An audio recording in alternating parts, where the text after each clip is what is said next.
preempt you on this question, but I do know as a hobby, you also help a large franchise pizza joint that has stores all over the southern part of the United States.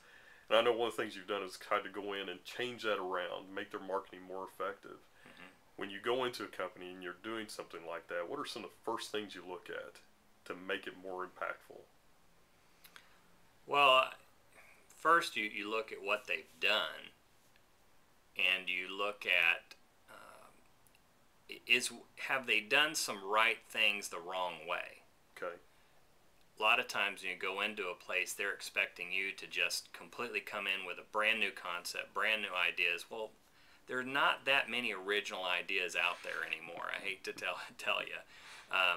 And so you can still look pretty smart by coming in and retooling what they have existing and just modifying it a little bit. And so the first things I look at are, what is the mix? Are we marketing to the right target group? Are our messages consistent with what's in the mind of our consumer? For instance, if we have a theme inside our business that we seem to like and are pretty proud of, but that theme doesn't jive with the age demographic of our consumer, we may think very highly of ourselves, but that message may not really be pulling people into the store. Gotcha. So it's important that, and this isn't original at all, but I'm going to sound real smart saying it, is that you've got to get your everybody has a inside reality in their business. We know what our business is. We know how that goes. And then you have your outside perception. So consumers in the market may have an outside perception of your business that's completely different from the inside reality in your company.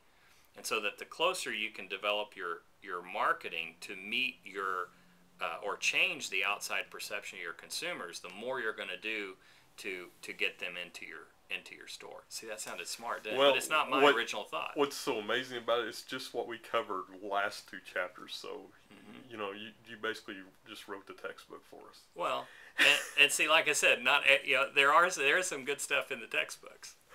Chris, is there anything else you can think of you want to fill these poor children's minds with? I would just tell them to be edgy. Gotcha.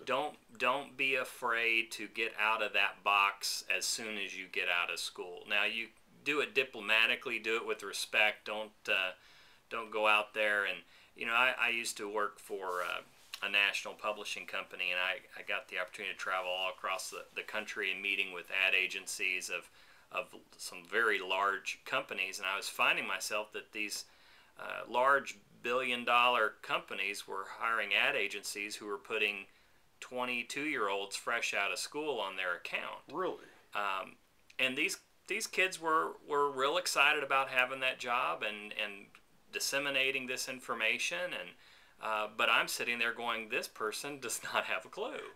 And so I would say be open-minded when you get out in the market to really listen to the people who have been in business for a while and who have been marketing, and read other books, and just ask questions of the folks that have had the bumps and bruises, because the last thing you want to do is go out there and try and create a marketing campaign or a media campaign that is right out of the textbook, because in most cases you'll either disappoint your client or you'll hurt your bottom line. Gotcha.